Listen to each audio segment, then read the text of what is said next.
आज शनि प्रदोष जीवन को सुख देने वाली, संतान समृद्धि वैभव देने वाली है। निवेदन है आपसे,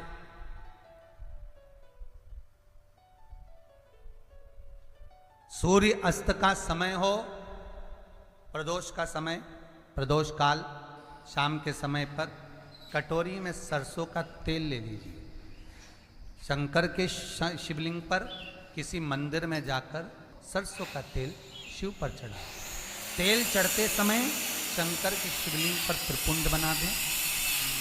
ये एक उंगली, चीटी उंगली के पास वाली उंगली शंकर के शिवलिंग पर टच कर कर रखें और अपनी मनोकामना पूर्ण कहें। बाबा विश्वनाथ पूरा करता है।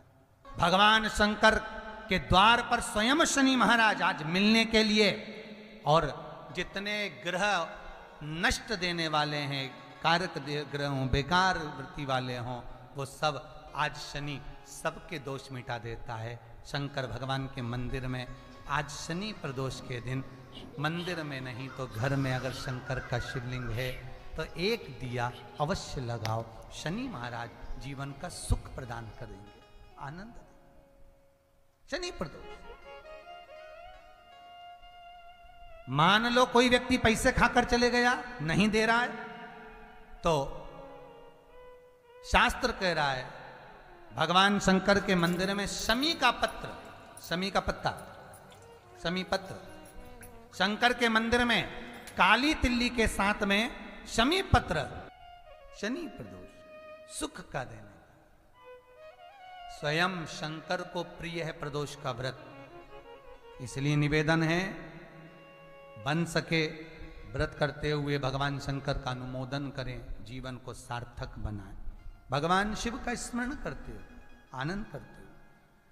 शंकर सुख की देनी है, शिव आनंद के देनी। ये प्रदोष व्रत होता क्या है? प्रदोष व्रत का महत्व क्या है? शिव महापुराण की कथा कहती है शंकर भगवान का प्रदोष का व्रत, अर्थात चंद्रदेव को जो क्षय रोग हो गया, बीमार पड़ गए, शरीर गलकर नीचे गिरने लगा, तब देव ऋषि नारद ने भगवान चंद्र को शंकर भगवान के पूजन का विधान बताया। और पूजन करते करते त्रयोदशी तिथि आ गई, जिस त्रयोदशी के दिन चंद्रदेव ने सुबह से शाम तक कुछ नहीं खाया। शाम के समय सूर्य अस्त के पहले चंद्रदेव ने स्नान किया, श्वेत वस्त्र धारण करे, और श्वेत वस्त्र धारण कर कर चंद्रदेव शंकर के शिवलिंग की पूजन करने बैठ गए। शंकर भगवान के शिवलिंग की पूजन जब चंद्रदेव ने करी, हाथ में अक्षत लेकर चंद्रदेव ने शंकर को समर्पित करे। ओम उमापति नमः कहकर जब चंद्रदेव ने शिव को समर्पित करे, भगवान शंकर त्रयोदशी के दिन प्रदोष समय में, प्रदोष काल में प्रकट हो गए और प्रकट होकर बोले, ऐ चंद्र, तुमने आज मेरा अनुमोदन किया है, आज मेरा स्मरण किया है, जाओ आज त्रयोदशी के दिन प्रदोष काल में मैं तुम्हारे शरीर को स्वस्थ करता हूं। तब से ये प्रदोष व्रत प्रारंभ हुआ है महाराज। किसने करा है प्रदोष व्रत? भगवान विष्णु ने करा था। जब घोड़े का मुंह लगा, हयग्रीव अवतार, लक्ष्मी जी हंस दी थी तो घोड़े का मुंह भगवान विष्णु का लगा, तब भगवान विष्णु ने प्रदोष व्रत करा था। भगवान विष्णु प्रदोष व्रत 11, 26 अवश्य करना चाहिए। या तो 11 करो या 26 करो, करना चाहिए। प्रदोष कोई साधारण सा व्रत नहीं है। प्रदोष कोई निम्नता व्रत नहीं है, सहजता का। एक एक प्रदोष का महत्व शास्त्र वर्णन करता, शिव महापुराण कहती है एक एक प्रदोष का महत्व, एक एक प्रदोष। शंकर भगवान का मिलन बिंदु है प्रदोष। अभी अपन आगे सुनेंगे शनि प्रदोष की भी महत्वता।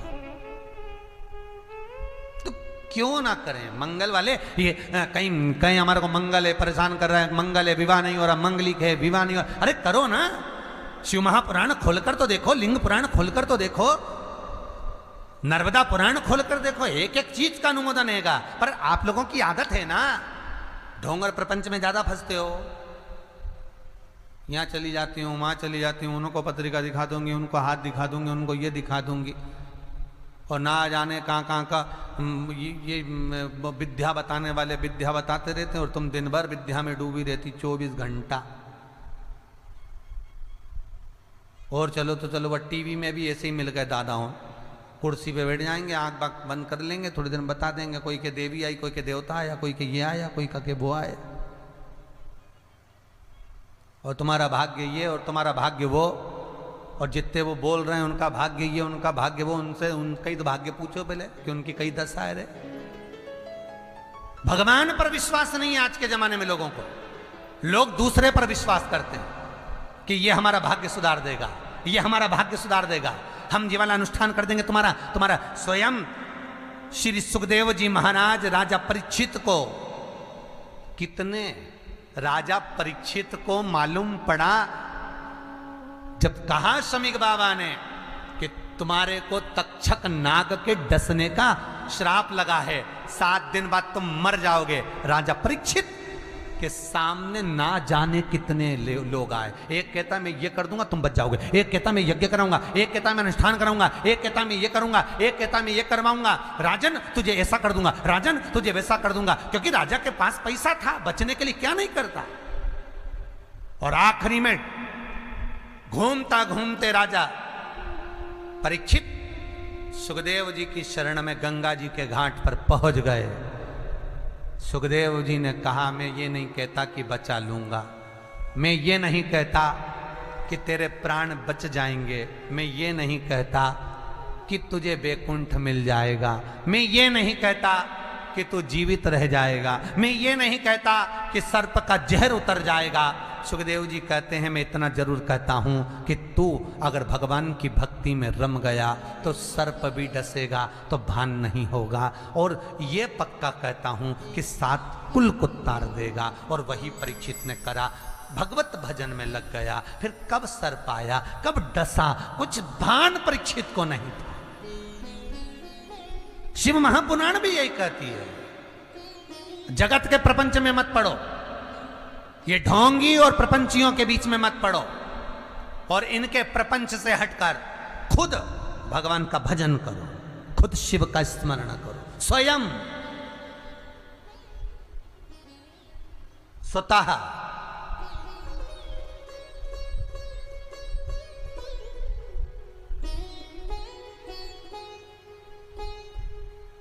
अपना स्वयं का करिए।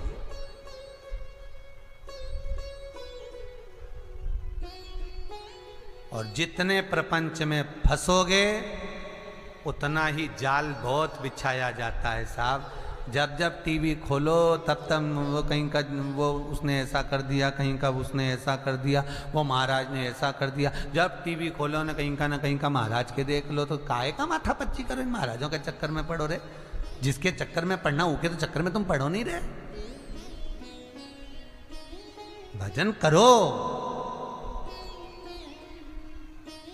मंगल है, राहु है, केतु है, दशा बेकार चल रही है, लक्ष्मी नहीं आ रही, कष्ट बहुत है, फैक्ट्रियां नहीं चल रही, कहीं मत जाओ।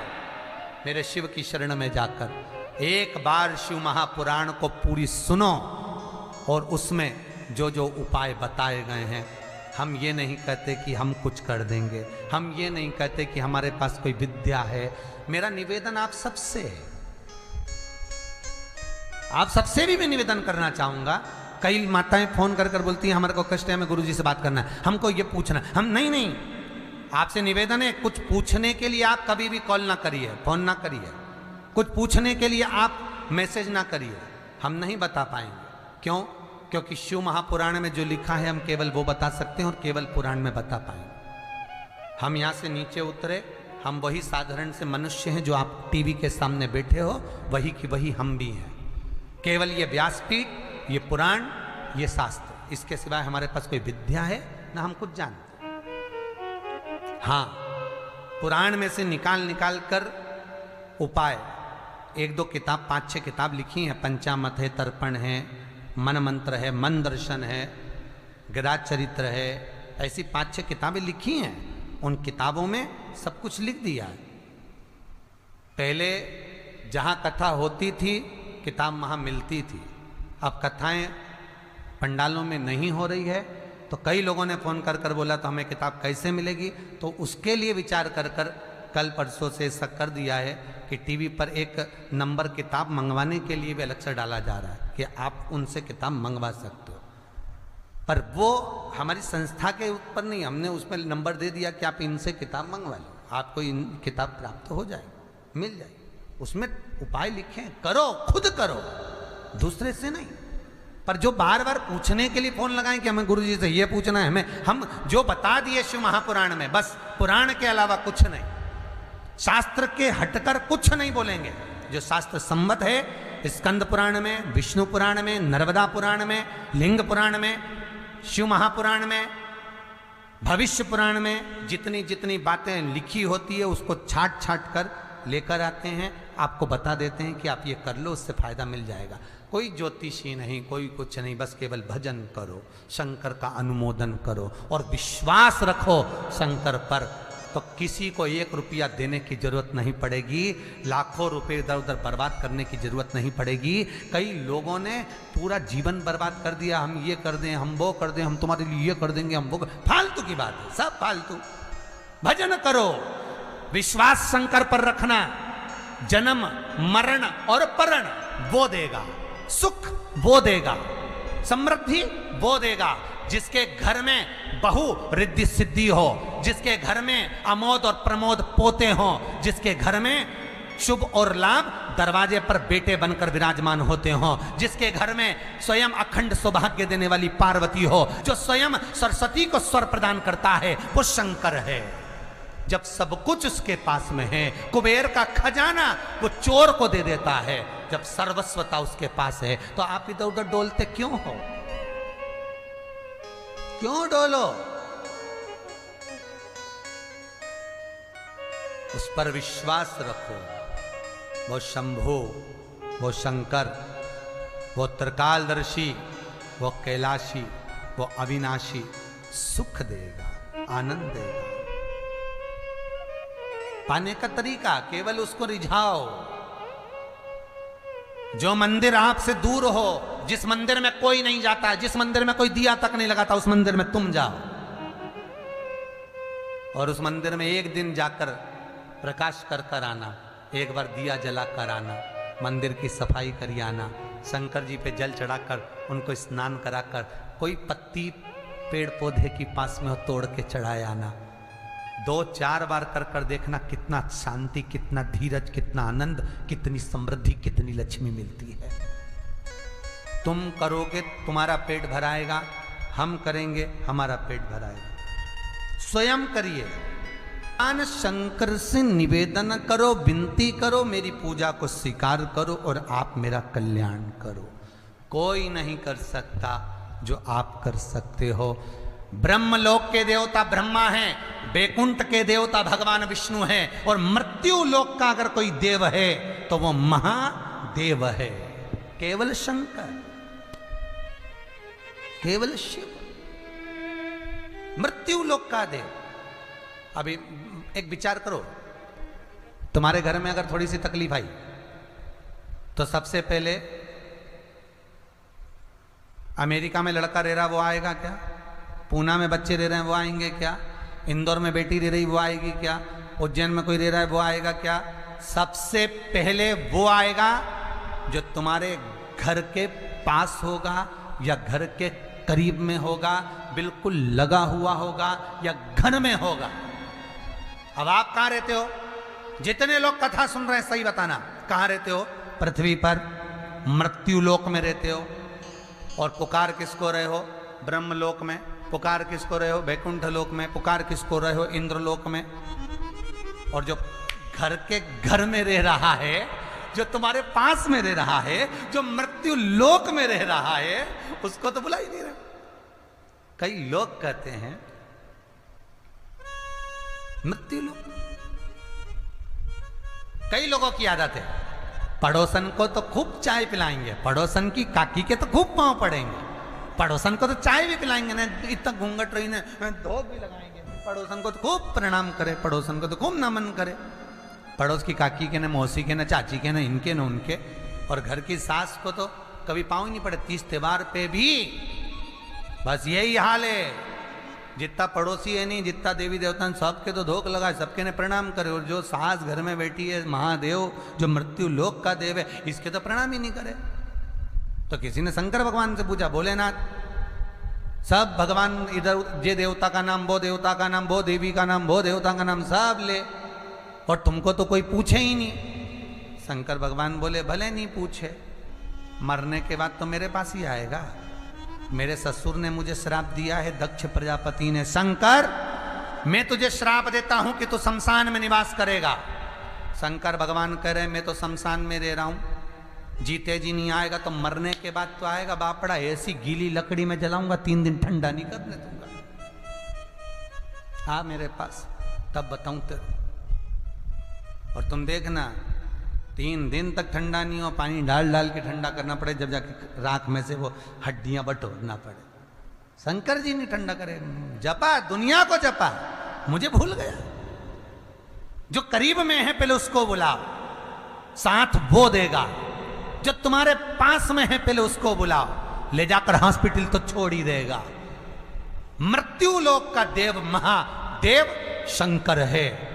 कष्ट भी हो तो पहले उससे कहो, दुख भी है पहले उससे कहो, रोग भी है पहले उससे कहो, अदालत में केस भी चल रहा है उससे कहो, पेशी करने जा रहे हो पहले उससे कहो।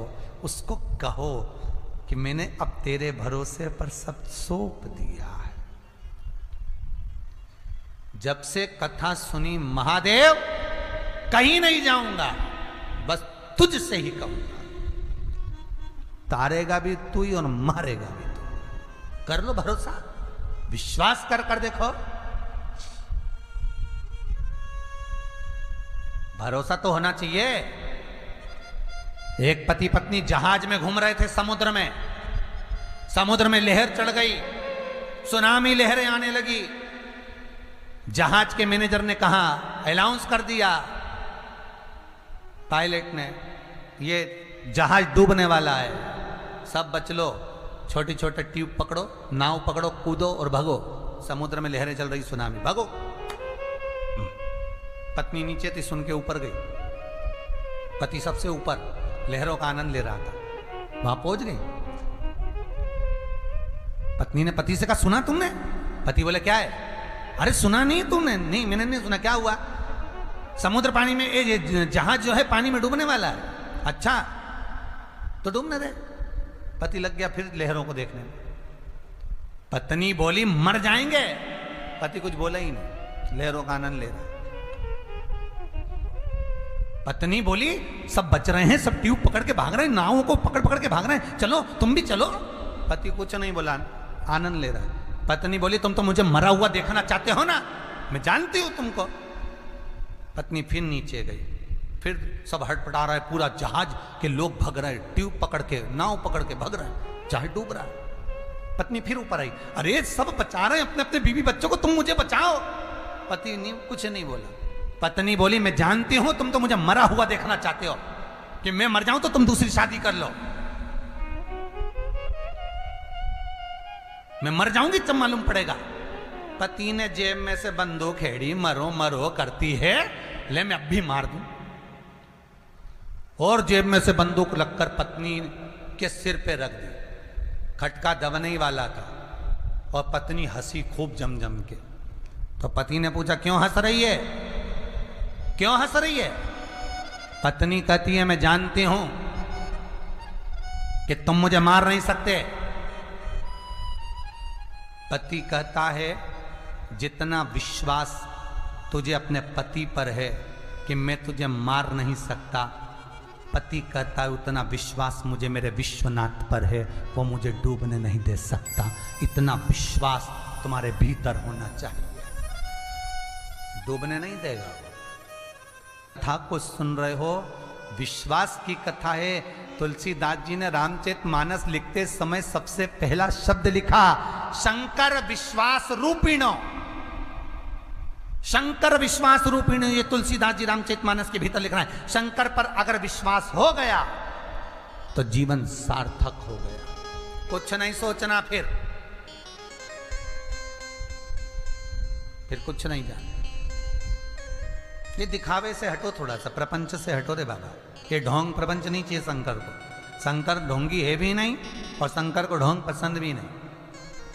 शंकर को ये कुछ भी नहीं चाहिए, ने तुम जरी का पहनाओ, ने आभूषण पहनाओ, ने शंकर जी को ने ये लगाओ, ने सोने का छतर चढ़ाओ।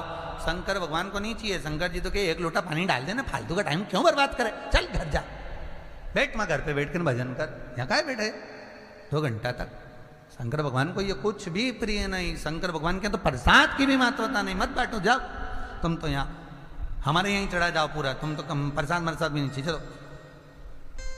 और कहीं कहीं माताएं तो चिरौंजी ले जाके भगवान के शिवलिंग पर तो उल्टा चीटा चीटी हो जाए शंकर जी के ऊपर। चलो पानी डालो, निकलो, बहुत है, नहीं चाहिए। भगवान शिव ओघड़ी दानी है, दयालु दातार है, और उसको केवल विश्वास से जीता जा सकता है। केवल विश्वास, भरोसा, दृढ़ता और कुछ नहीं। और वही हुआ। शिव महापुराण की कथा कह रही है महाराज। शंकर की कथा कहती है कि भोले आपकी कृपा से सब काम हो रहा, कोई दूसरा करता कहां। भगवान शिव करने वाले, करुणा सागर, त्रिकालदर्शी, कैलाशी, अविनाशी ही सब कर रहे। विश्वास, भरोसा, चरित्राया, क्या ना दिया मेरे शंकर ने। भगवान शंकर का एक अवतार है, भिक्षुवर अवतार। भगवान के 19 अवतार में एक भिक्षुवर अवतार भगवान शंकर का है। शिव महापुराण की कथा कहती है, विदर्भ राज के यहाँ, विदर्भ नरेश के यहाँ एक सत्याव्रत नाम का राजा था। विदर्भ नरेश सत्याव्रत अपने नगर में निवास करते थे। नगर में निवास कर रहे हैं विदर्भ सत्याव्रत। और विदर्भ सत्याव्रत नगर में निवास करते थे। इनकी एक धर्म पत्नी थी, बड़ी सुंदर, गर्भस्थ थी। गर्भस्थ, गर्भ में बच्चा है। उसी समय पर नगर के 4 राज्यों के राजाओं ने एक साथ विदर्भ पर आक्रमण कर दिया। और विदर्भ नरेश पर जब आक्रमण करा, राजा सत्याव्रत पर जब आक्रमण करा, राजा सत्याव्रत के प्राणों को हर लिया। धर्मपत्नी गर्भ से पूरा नगर उन 4 राजाओं के अधीन हो गया। पत्नी अपने प्राण बचाकर भागी और भागते भागते एक नदी के तट पर पहुंच गई। भागने के कारण 9वां महीना चल रहा था, 9वां मास चल रहा था। पत्नी का जो गर्भ था सत्याव्रत राजा की, वो सत्याव्रत राजा की पत्नी के गर्भ से बालक ने जन्म ले लिया। और जन्म लिया, रानी उसको जन्म देकर नदी में कूद गई, वो भी मर गई। सत्याव्रत भी चले गया। रानी जल में कूद कर प्राणों को त्याग दी। छोटा सा बच्चा जन्म लिया, बालक गांठ पर पड़ा है, रुदन कर रहा है। एक भिकारन ने, भिक्षुक मांगने वाली, भिक्षा मांगने वाली एक भिकारन ने उस बच्चे को देख लिया। और भिकारन जो भिक्षा मांगने वाली थी, उसने उस बच्चे को उठा लिया, गोदी में लिया। देखो कितनी सुंदर बात है। ये जो सत्याव्रत था और इसकी जो धर्म पत्नी थी, ये दोनों शिव उपासना में लीन रहते थे। शिव उपासना में लीन। बस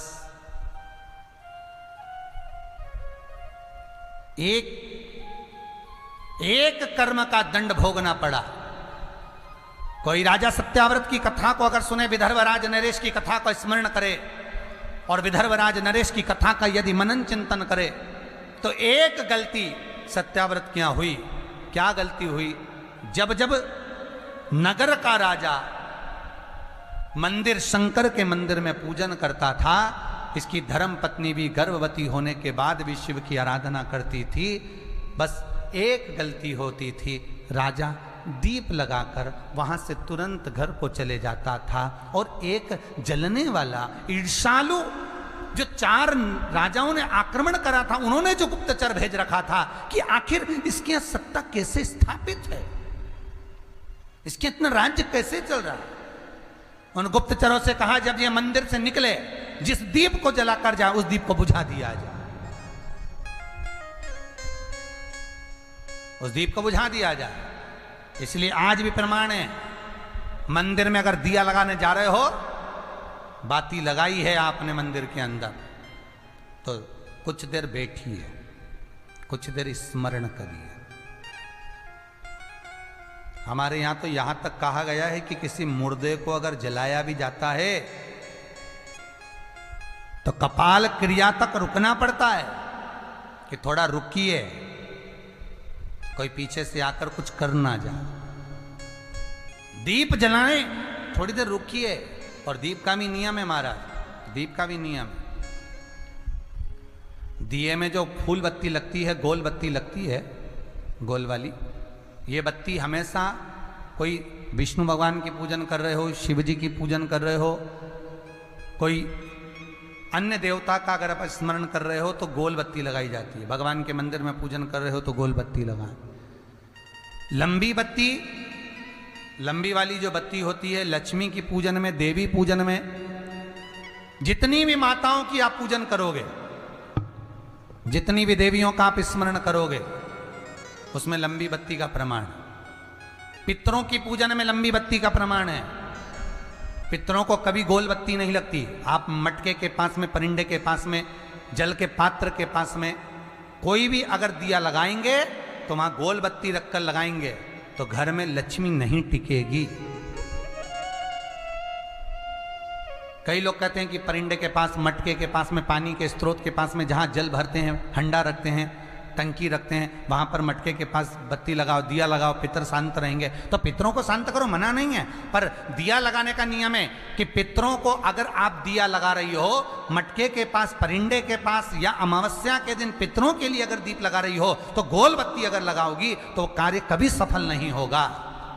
घर में लक्ष्मी नहीं टिकेगी, संपदा नहीं रहेगी, घर में कोई ना कोई बीमार पड़ा ही रहेगा। धन आएगा जाएगा, टिकेगा नहीं। इसलिए पितरों के लिए अगर दिया लगाना है, पूर्वजों के लिए दिया लगाना है, पितरों के लिए अगर दीप लगाना है, तो लंबी बत्ती लगाइए, लंबी बत्ती। महाराज, लंबी बत्ती का प्रमाण हमारे यहां शास्त्र करते, गोल बत्ती का प्रमाण। और सुंदर चरित्र कहा, लक्ष्मी आती ही नहीं, बहुत कष्ट है, जमीन जायदाद पड़ी बिक नहीं रही, तो एक काम करना, इतना दुख अगर आपके जीवन में है तो कार्तिक के महीने तक रुको, और कार्तिक का महीना आए, त्रयोदशी तिथि आए, कोई सा भी हो, सोमवार, रविवार, मंगल, बुध, कोई सी भी त्रयोदशी, प्रदोष, कोई सी भी प्रदोष तिथि आए, उस दिन तुलसी की लकड़ी, पहले से तुलसी आपके घर में अगर सूखी हो, तुलसी सूख गई हो, तो उसकी जो लकड़ी होती है, उस लकड़ी का 7 लकड़ी का बंडल बनाकर दीप बना लो। लकड़ी का दीप मतलब लकड़ी, पतली पतली डालियों को लेकर कच्चे सूत से उसको बांध लो, और बांधकर घी में डुबक दो। कार्तिक के महीने में शुक्ल पक्ष की त्रयोदशी तिथि जब आए, प्रदोष का जब व्रत आए, उस दिन भगवान के मंदिर में, शिव मंदिर में नहीं, भगवान किसी भी देवता के मंदिर में, विष्णु के मंदिर में, नारायण के मंदिर में, कृष्ण मंदिर में, राम मंदिर में, किसी भी मंदिर में, मंदिर ना हो तो अपने घर के मंदिर में शाम के समय पर उस तुलसी की लकड़ी का दीप, दिया भरकर उसमें घी डालकर जो दीप प्रकट कर देता है, जला देता है, दीप को प्रज्वलित कर देता है, उसके घर में कभी संपदा की कमी नहीं होती महाराज। विष्णु पुराण में स्पष्ट लिखा है। इसलिए शायद कहा जाता है कि भगवान को सर्वश्रेष्ठ कौन सा चंदन अच्छा लगता है। आपको पहले भी कथा में कहा, आगरा की कथा अगर किसी ने सुनी होगी तो उसमें वर्णन किया। भगवान को सर्वश्रेष्ठ चंदन कौन सा, भगवान को सर्वश्रेष्ठ चंदन कौन सा प्रिय है, वो कौन सा चंदन है जो भगवान विष्णु को लगाएं, राम को लगाएं, कृष्ण को लगाएं, वो कौन सा चंदन है जो श्री हरि को लगाया जाए। तो जीते जी भगवान विष्णु एक बार गले लगाते हैं, उसको कहते हैं हरि चंदन। कौन सा चंदन है? हरि चंदन। हरि चंदन बाजार में नहीं मिलेगा, हरि चंदन आपको बनाना पड़ेगा। कैसे बनाना है? तुलसी जब सूख जाए उसकी जड़ को निकाल लिया जाए, वो जड़ को पानी में धो लिया जाए, धोने के बाद उसको सिलवट्टे पर, पत्थर पर घिसा जाए और घिसकर उसमें थोड़ा सा कुंकू रोली डालकर तैयार कर कर जो भगवान विष्णु के मस्तक पर, कृष्ण राम के मस्तक पर लगा देते हैं और उसकी एक बिंदी अपने हृदय पे लगा लेते हैं। जीते जी भगवान एक बार उसको गले लगाते ही हैं। हरि चंदन प्रियता। जैसे शिव महापुराण में रुद्र चंदन का भाव है, शिव महापुराण में रुद्र चंदन का प्रमाण दिया जाता है। अगर आपने लिंग पुराण पढ़ी हो तो उसका 5वां स्कंद अवश्य पढ़िएगा महाराज, और शिव महापुराण अगर पढ़ रहे हो तो उसका कुमार खंड पढ़िएगा, जिसमें रुद्र चंदन का प्रमाण है। रुद्र चंदन कैसा? रुद्र चंदन का प्रमाण कैसा? तो महाराज कहा, चंदन घिसकर, पीला चंदन घिसकर उस चंदन को 3 मुखी रुद्राक्ष पर लपेट लिया जाता है। 3 मुखी रुद्राक्ष पर उस चंदन को लपेटा जाता है। लपेटोगे उसके बाद उसको ऐसा गोल करोगे तो एकदम चिकना हो जाए, एकदम चिकना, ठीक है, एकदम चिकना हो जाए। और उस चंदन को आप शिवरात्रि के दिन, और कोई से भी महीने की शिवरात्रि, किसी भी महीने की हो, सब फलदायी होती है। अगर आप पंचांग में देखेंगे तो शिवरात्रि लिखी हुई आती है, हर महीने शिवरात्रि पड़ती है। किसी भी महीने की शिवरात्रि पर रुद्र चंदन, अर्थात जो चंदन का आपने 3 मुखी रुद्राक्ष में लेपन करा है, उसका गोला बनाया है, वो चंदन अच्छा मोटा मोटा कर लेना, अच्छा बढ़िया, ऐसा नहीं कि थोड़ा बहुत ही लगा, पूरा रुद्राक्ष दिखना नहीं चाहिए, पूरा लपेट कर उसको शंकर के शिवलिंग पर ले जाकर रख दीजिए और फिर धीरे धीरे शंकर भगवान का जल अभिषेक करना प्रारंभ कर दीजिए। वो चंदन पूरा धीरे धीरे शंकर के शिवलिंग पर डलना चाहिए। शंकर के मूल मंत्र श्री शिवाय नमस्तुभ्यम का जाप करिए। यह कहलाता है रुद्र चंदन। इस चंदन के अभिषेक से महाराज जो काम नहीं होता आप कर कर उस कार्य को प्राप्त कर सकते हो, सिद्ध कर सकते हो। रुद्र चंदन, हरि चंदन, रुद्र चंदन, ये वो चंदन है जो जीवन का सुख प्रदान करने वाले, हरि तत्व देने। रुद्र चंदन। तो महाराज शिव महापुराण कथा कह रहे हैं, भगवान भूत भावन भूतेश्वर शंकर के 19 अवतार में से आज भगवान शंकर का जो अभिषेक सत्याव्रत करता था, धर्मपत्नी करती थी, एक काम हुआ कि उनके नगर में उनके ईर्ष्यालु जो राजा थे, उन्होंने गुप्तचर छोड़े थे, शिव मंदिर में जाते दीप को बुझा देते, उसका दोष जो दिया लगाया उसको प्राप्त होता था। महाराज आपको पहले भी कथा में कहा, कन्यादान आपने करा है, गौदान आपने करा है, लक्ष्मी का दान आपने करा है। इसलिए शिव महापुराण की कथा कहती है इन 3 दान करने से पहले 50 बार विचार करिए। कन्यादान करने से पहले 50 बार विचार करना, क्या अच्छे लड़के को दी है, लड़का अच्छा होना चाहिए, परिवार अच्छा होना चाहिए, बेटी अगर रोएगी, बेटी को दुख होगा तो कन्यादान करने वाले को रोना पड़ेगा। गौदान करने से पहले विचार करिए, गाय किसी ऐसे ब्राह्मण को मत दो जो 4 दिन साथ में रखे और मालूम पड़े बाद में बेच दे। गाय अगर कसाई के यहाँ कटेगी तो दुख तकलीफ उसको होगी जिसने संकल्प दिया है गौदान का। गाय दान करने से पहले 50 बार विचार करो, कन्या दान करने से पहले 50 बार विचार करो, लक्ष्मी दान करने से पहले विचार करो। किसी ऐसे भिखारी के कटोरे में मत देना जो शाम को जाकर मदिरा पान में लगा दे, वेश्यावृत्ति में लगा दे, सुबह तुमसे ले और शाम को जुए में लगा दे। ऐसे को लक्ष्मी मत देना।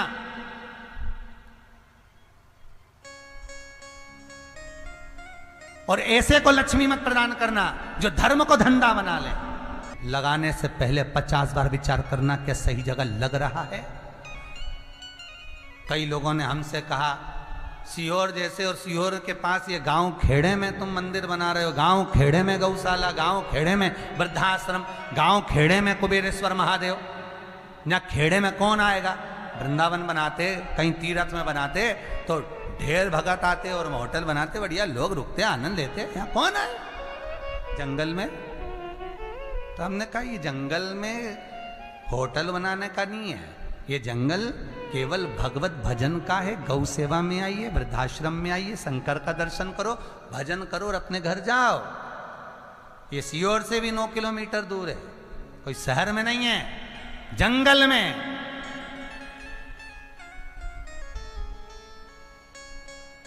ये इंदौर से भी 150 किलोमीटर है, भोपाल से 40 किलोमीटर 50 किलोमीटर है, उज्जैन से 150 किलोमीटर है, जंगल में। अगर आपको सेवा करना है गौ माता की, अगर आपको सेवा करना है वृद्धाश्रम की, आपको सेवा करना है मेरे कुबेरेश्वर महादेव की, तो आप यहाँ ये होटल वाला भाव नहीं, यहाँ तो बस भजन, स्मरण, कीर्तन और अपने हाथों से करो, अपने हाथों से गौचारा दो, अपने हाथों से सेवा करो, अपने हाथों से बूढ़े लोगों के पाँव में बाम मलो, करो सेवा। ये अन्य तीर्थों में जो लोगों ने दान मंग के होटलें बनाई, ये वो नहीं है। तो निवेदन है, गौदान करने से पहले सोचना, कन्या दान करने से पहले सोचना और लक्ष्मी दान करने से पहले सोचना। सही जगह लगे तो देना, मत दो, बिल्कुल ना दो। आज दीप दान करने का समय, दीप दान की जो प्रधानता शिव महापुराण कह रही है, राजा सत्याव्रत का जो चरित्र वर्णन कर रहा है, दीपदान जो राजन करे उस दीप को बुझा दिया। दीप लगाने वाले का वो होना चाहिए क्रम कि वो ध्यान रखे उस चीज का।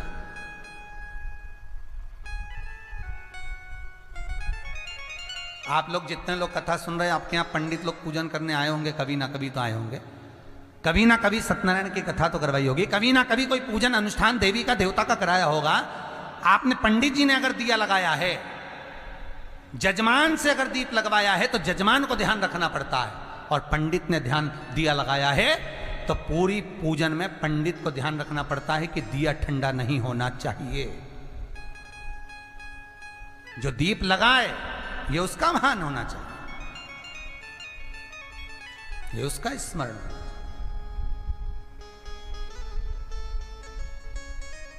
सत्याव्रत लगा दिए धर्म पर, वो उसी का दोष। आज राजा सत्याव्रत की लक्ष्मी चली गई, धन वैभव सत्ता राजा की चली गई, पर शंकर की उदारता देखना।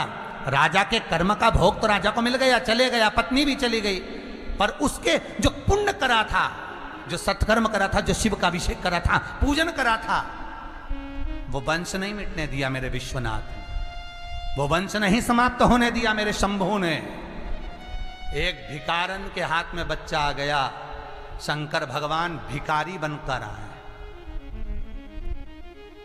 दुनिया में कोई देवता नहीं होगा जो भिक्षुक बनकर आया होगा। स्वयं भगवान विष्णु भी राजा बलि के दरवाजे पर बामण का रूप रखकर आए थे भिक्षा मांगने के लिए, पर शंकर भगवान ब्राह्मण का रूप रखकर नहीं आए। भगवान शंकर भिखारी बनकर, भिक्षुक बनकर आए। इसलिए 19 अवतार हैं शंकर भगवान के, उसमें से एक अवतार शंकर भगवान का भिक्षु वर अवतार है।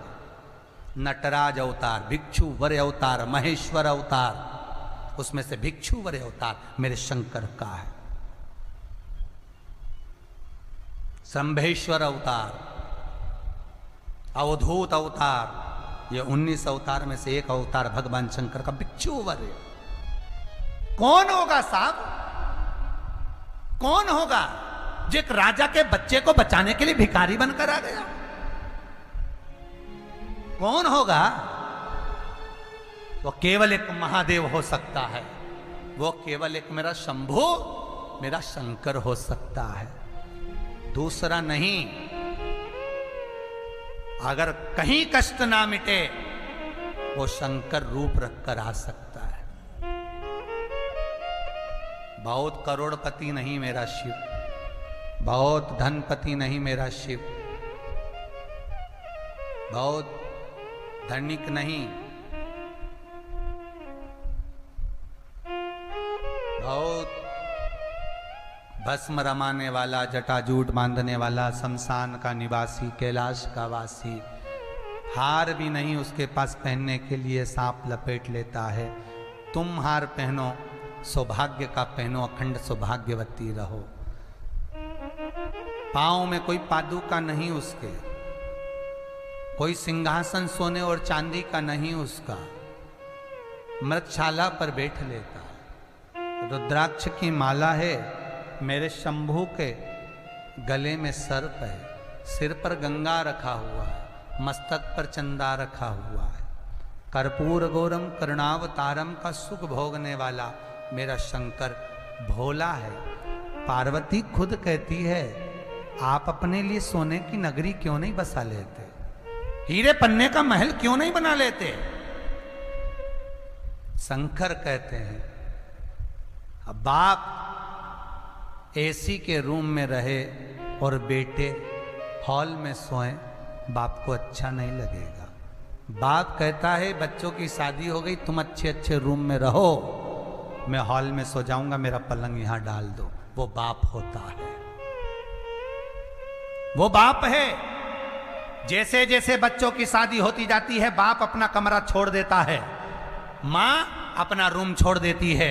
ये बड़े बेटे को दे दूंगी ये वाला रूम, छोटे की शादी होगी ये वाला रूम कर दो, मंजिले की शादी हो ये वाला कर दो, संजिले की हो वो रूम कर दो, और माँ बाप हॉल में आकर बस जाते हैं। हॉल के अंदर शंकर कह रहे हैं पार्वती से, तू क्यों दुख करती है, क्या हो गया? पार्वती जी कहती है, आप अपने लिए कोई महल क्यों नहीं बनवाते? शंकर कहते हैं, सारे देवता ऊपर रहते हैं, उनको क्या करना, कौन कहां रहता है? शंकर कहते हैं, मैं मृत्यु लोक में रहता हूं। एक भिखारी भी अगर भीख मांग कर खाता है, उसको दुखी देखता हूं तो मैं भोजन नहीं करता। आंकड़े की रोटी लकड़िया में कंडे में टिक कर सेक कर जैसा वो खाता है, मैं भी मल कर खा लेता हूं। कभी मेरे पास में 56 भोग भी आते हैं तो समझ जाता हूं कि आज पूरी पृथ्वी पर सृष्टि के लोगों ने भोजन कर लिया, इसलिए कोई 56 भोग लगाकर चले गया। किसी दिन 16 सोमवार का उद्यापन होता है, मलिदा बनता है, चूरमा बनता है, भोग लगता है, तो मैं समझ जाता हूं कि आज पूरी सृष्टि ने पेट भर कर खाया होगा। पार्वती, मेरे खाने पर पूरी सृष्टि का सुख है और सृष्टि के खाने पर मेरा सुख है। जगत का बाप, जगत की मां पहले अपने घर के बच्चों को सुखी रखना चाहती है, पर उसका स्मरण हो तो। आप अगर सास को न मानोगे ही नहीं, ससुर को मानोगे ही नहीं, तो वो काय को जायदाद देगा, वो काय को अंगूठी देगा, काय को देगा? जाओ तुम तो पड़ोसन के पांव पड़ी, पड़ोसन से लो। जाओ तुम तो पड़ोसन के खूब रसगुल्ला खिलाया, अचार उससे पूछा तो उससे लो, अंगूठी ने चेन, जाओ उससे लो जायदाद। आशा सास से कि सास देगी जायदाद, सास देगी अंगूठी, और चाय पिलाए पड़ोसन को। तो भगवान शंकर के जिसका भजन करा, जाओ उसके पास। बेटा मैं तो अलमस्ती में, जब आओगे जब देखा जाएगा। जपो, और जिसने जपा, चाहे वो लंका का राजा रावण हो, राम कृष्ण हो, चाहे नारद हो, चाहे नामदेव हो, जिसने जपा उसको छोड़ा नहीं। मार्कंडे की उम्र 16 थी, चिरंजीवी कर दिया। जिसके गर्भ नहीं था उसके गर्भ दे दिया। विश्वास हो, आओ शरण। बस दिखावा नहीं होना मेरे पास, मुझे दिखावा नहीं चाहिए। मैं दूंगा, अंबारियों से दूंगा, इतना दूंगा कि तू बटोर भी नहीं सकेगा, इतना दूंगा बटोरा नहीं जाएगा। आज प्रदोष, शनि प्रदोष की कथा आप सुन रहे हो, अपनी चित्त वृत्ति में धारण करना कि विश्वनाथ शंभो शंकर जब दे, विश्वनाथ शंभो शंकर जब देगा, बस विश्वास रखना इतना दे देगा कि तुम खुद फोन लगाकर कहोगे, एक बार गुरुजी से बात कराकर जरूर कहना कि शंकर ने इतना दिया है, एक बार अब कथा और करवाना है। ये राव परिवार, ये जिंदल परिवार और जितने कथा करवाने वाले भक्त हैं, ये डबल से कथा करवाएंगे, मुझे उम्मीद है। डबल से कहेंगे कि हमारी कथा करो, और आप भी सुनोगे लाइव। मुझे इतनी उम्मीद है मेरे विश्वनाथ पर, भरोसा मेरे शंकर पर। ये लगन लग गई, टूटेगी नहीं, छूटना नहीं है। आपका करा हुआ एक एक अंश, एक एक भजन वो देगा। भगवान शिव भिक्षुक बन गए, भगवान शंकर भिखारी बन गए। भिक्षु बड़े अवतार लिया शंकर ने, भिक्षु बड़े। और भिक्षु बड़े अवतार कर कर भिखारन के पास पहुंचते हैं। अब तो राजा सत्याव्रत चले गया था, अब तो धर्म पत्नी भी मर गई थी, राज्य सत्ता भी चली गई थी, सब जीत लिया दूसरे राजाओं ने। तो फिर क्यों आए भोलेनाथ, फिर क्यों आए भोलेनाथ? लोग भगवान को दोष देते हैं, इतना दुख है भगवान कहाँ है? भगवान कहते हैं तूने पुकारा कहाँ है? एक नाई का चरित्र याद आता है मुझे कथा में। एक नाई की दुकान पर एक व्यक्ति कटिंग दाढ़ी करवा रहा था। नाई की दुकान पे बहुत सारी बात कर रहे थे लोग बात। पहले राजनीति की बात हुई, ऐसा हो गया वैसा हो गया, फिर कोई बात हुई, फिर कोई बात हुई, फिर धीरे धीरे निकल गई। पंडितों की बात, हाओ ब्राह्मणों ने तो धंधा बना के रखा है, जो कहीं कथा भागवत होए, कभी सत्संग होए। भगवान कोई है? भगवान होता तो ये केदारनाथ जी में इतनी त्रासदी क्यों मची? भगवान होता तो ये बीमारी काय को आई? भगवान होता तो ऐसा क्यों हुआ? नाई और व्यापारी की बात चल रही थी, कटिंग दाढ़ी हो रही थी। एक पास में कटिंग करवा रहा था, वो सुन रहा था, वो सुन रहा था। भगवान होता तो आ जाता, कष्ट मिटा देता। भगवान होता तो दुख मिटा देता। भगवान है ही नहीं तो दुख मिटाए नहीं। भगवान होए तो आए। नाई और उसकी बात चल रही थी, पड़ोसी व्यक्ति सुन रहा था। सुनते सुनते उसने कटिंग दाढ़ी बनवा ली, बाहर जाके खड़ा हो गया।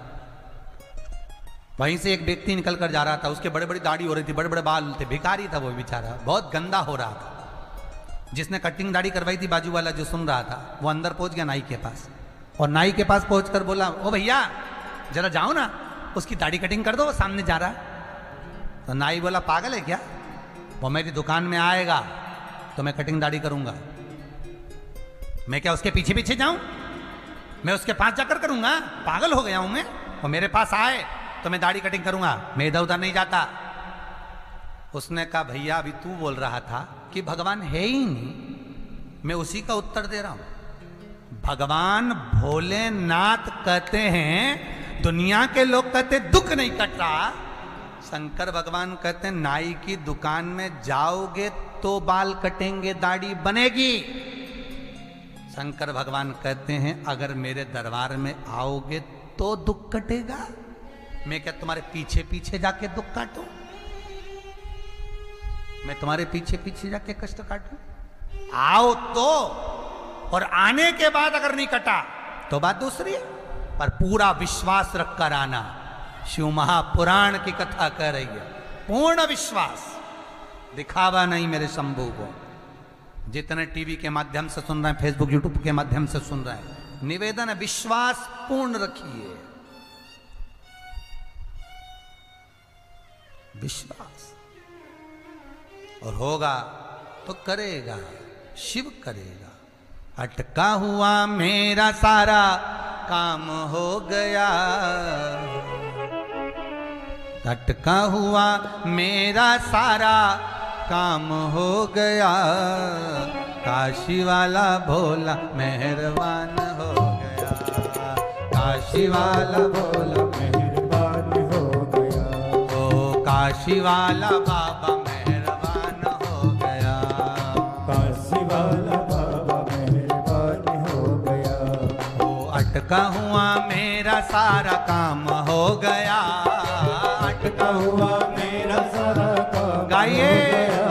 वो अटका हुआ मेरा सारा काम हो गया, अटका हुआ मेरा सारा काम हो गया। अरे काशी वाला बाबा मेहरबान हो गया, काशी वाला बाबा मेहरबान हो गया। जय हो।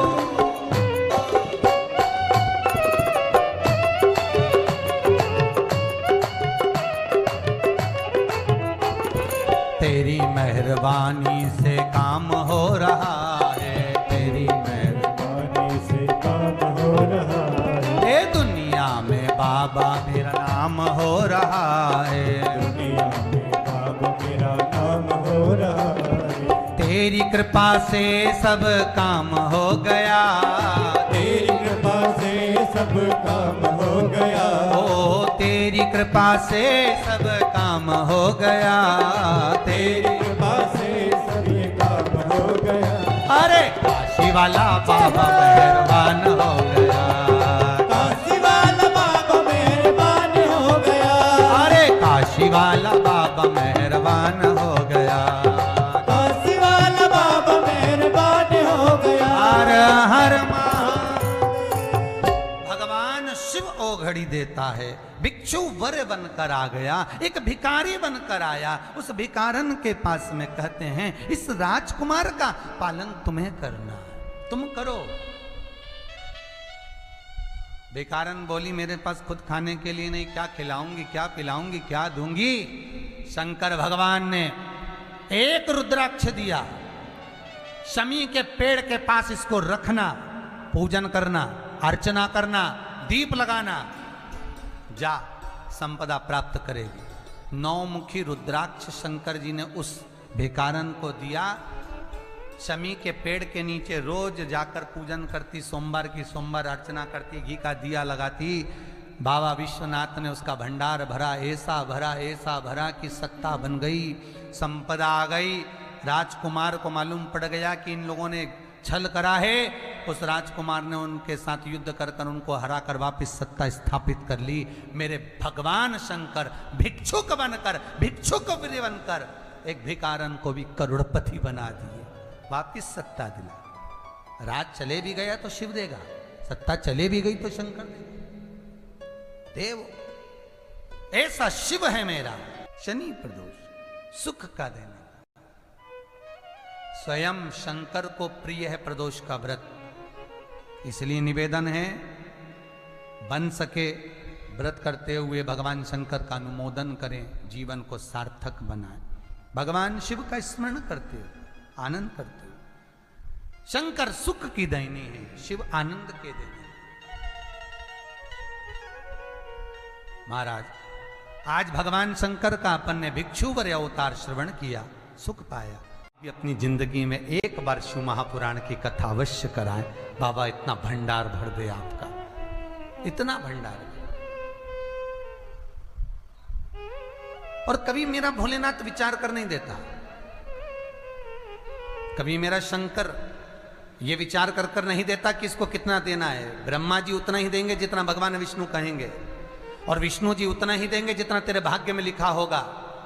पर मेरा शंभु, मेरा शंकर, मेरा त्रिकालदर्शी, मेरा कैलाशी, मेरा विनाशी, तुम उसकी चौखट पर मात्र पहुंच ही गए हो, उसके दरवाजे पर मात्र तुम चले ही गए हो, उसके मंदिर के सामने से मात्र निकल ही गए हो, उसकी कथा स्मरण तक तुम पहुंच ही गए हो। उसकी कथा को भले तुम कहीं पर भी बैठकर श्रवण कर रहे हो, तो भी मेरा महाकाल राजा, मेरा त्रिकालदर्शी कैलाशी ये जानता है कि आपकी चित्तवृत्ति उतनी देर भगवान शंकर में लगी है, तो तुम शिव के हो गए हो महाराज, भगवान शंकर के हो।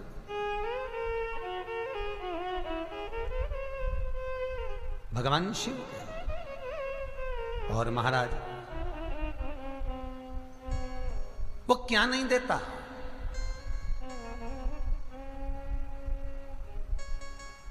क्या नहीं देता। वो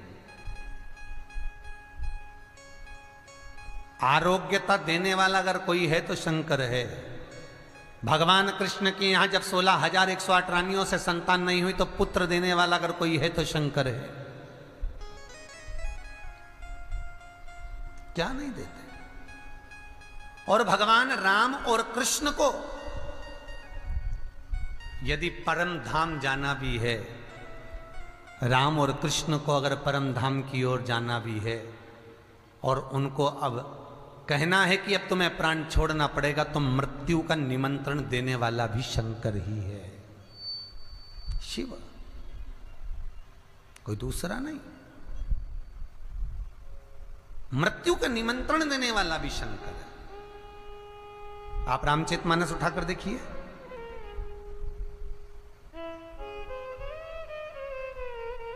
एक बार दुर्वासा ऋषि राम जी के आ गए और अयोध्या में आकर कहा मुझे राम जी से मिलना है। राम बाबा के सामने पहुंच गए और राजा राम जी के सामने पहुंचकर दुर्वासा बाबा ने राम जी से कहा मुझे आपसे अकेले में बात करना है, इस लक्ष्मण को हटा दीजिए। भगवान राम ने लक्ष्मण को खड़ा कर कर रखा। दुर्वासा जी फिर बोले आप और मेरी बात होना है, लक्ष्मण को यहां जितने हैं ये सब चले जाएं। और सुनो महाराज, यदि आपकी और मेरी बात के बीच में कोई आ जाता है तो उसका आपको त्याग करना पड़ेगा, ये विचार कर लीजिए। मेरे राम जी महाराज ने यही विचार किया। ठीक है लक्ष्मण जाओ, पूरा महल खाली कर दो, मेरा कक्ष खाली कर दो। और सुनो लक्ष्मण, इस कक्ष में फिर कोई प्रवेश नहीं करना चाहिए जब तक मैं दुर्वासा ऋषि से बात कर रहा हूं, इस बीच में कोई ना आवे। लक्ष्मण जी चले गए, दरवाजे पर पहरेदारी करने लगे। दुर्वासा भगवान और भगवान राम की चर्चा प्रारंभ हुई, बात चालू हुई। और कुछ देर बाद लक्ष्मण जी का आगमन हुआ। लक्ष्मण को त्याग करना पड़ा मेरे राम जी को। और दुर्वासा ऋषि कहने ही ये आए थे कि अब तुम्हारी लीला समाप्त करो और गौलोक धाम वैकुंठ के लिए तुम चलो, बोलने यही आए थे। और दुर्वासा है कौन? दुर्वासा है कौन आखिर? देवर्षि नारद भ्रमण करते करते एक बार माता लक्ष्मी के पास पहुंच गए और माता लक्ष्मी से कहा मां बहुत तेज भूख लगी है, कुछ लेकर आइए ना। माता मोतीचूर का लड्डू ला कर दे दी और माता ने मोतीचूर का लड्डू ला कर दिया तो नारद जी ने खाया। और खाते सी नारद जी बोले मैया लड्डू तो अनसुईया जी के घर का था, लड्डू क्या जोरदार बनाती है अनसुईया मैया, पर तेरे लड्डू में स्वाद नहीं आया। अब तो लक्ष्मी जी के कांटे से खून नहीं, लक्ष्मी जी के बता लड्डू 4 खा गया और कह रहा बताओ कि लड्डू में स्वाद। ठीक है, तो लक्ष्मी जी ने पूछा ये अनसुईया कौन है? तो अनसुईया पतिव्रता धर्म का पालन करने वाली, पति को परमेश्वर मानने वाली, पति चरणों का स्मरण करने वाली, पति चरणों का अनुमोदन करने वाली, पति चरणों के रसतत्व को धारण करने वाली, वो अनसुईया है। और अनसुईया मैया पति के चरणारविंद का रसतत्व ग्रहण करती, पति के चरणों का अनुमोदन करती, पति के चरणों को नमन करती, वो अनसुईया है। क्या अनसुईया इतनी सात्वित्ववान है? अरे मैया तुम क्या लगो। और लक्ष्मी जी को इतना कहकर नारद जी चले सरस्वती के यहाँ पहुंच गए, ब्रह्माणी के यहाँ। ब्रह्माणी को भी कह दिया, पार्वती के यहाँ पहुंचे तो पार्वती को भी कह दिया। अनसुईया के सात्वित्व की प्रबलता का जब बखान किया है देवऋषि नारद ने, तीनों को परीक्षा लेने के भाव जागृत हो गए। और अनसुईया मैया अनसुईया है, अपने सात्वित्व की प्रबलता है अनसुईया की। पति के चरणारविंद का अनुमोदन स्मरण करती हैं। आप में से कितनी माताएं हैं जितनी टीवी पर कथा सुन रही हैं, ऑनलाइन कथा सुन रही हैं, आप में से कितनी माताएं हैं जो अपने पति को रोज प्रणाम करती है, रोज नमन करती है? हाथ उठाओ जरा, कितने प्रणाम करते हैं? इक्का दुक्का कोई होगा प्रणाम करते होगे। और नहीं तो कई घरों में तो बेचारा पति तुम्हारे को प्रणाम कर ले, तारी चुप हो जा, तेरे हाथ जोड़ो चुप हो जा, मत बड़बड़ कर, जरा शांति रख ले, थोड़ा चुप हो जा, पति बेचारा कह दे। नम्रता। महाराज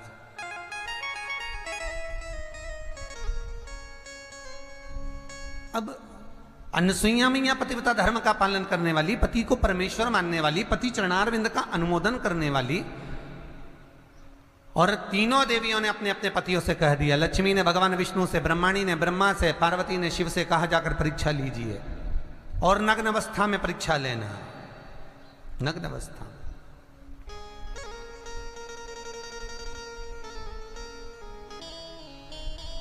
जाओ, चले। ब्रह्मा विष्णु महेश ने जाकर आवाज लगाई, माता भिक्षाम देई, माता भिक्षाम देई। जैसे ही भिक्षा के लिए आवाज लगाई, अनसुईया जी बाहर आए। बाबा ये लो। तीनों देवता जो ब्राह्मण के रूप में थे, उन्होंने कहा भिक्षा ऐसे नहीं लेते, वस्त्र उतार कर आओ, नग्न अवस्था में आओ। अनसुईया जी कहती हैं, बाबा किसी पर पुरुष के आगे नारी कैसे वस्त्र विहीन आ सकती है? बाबा कहते हैं, माता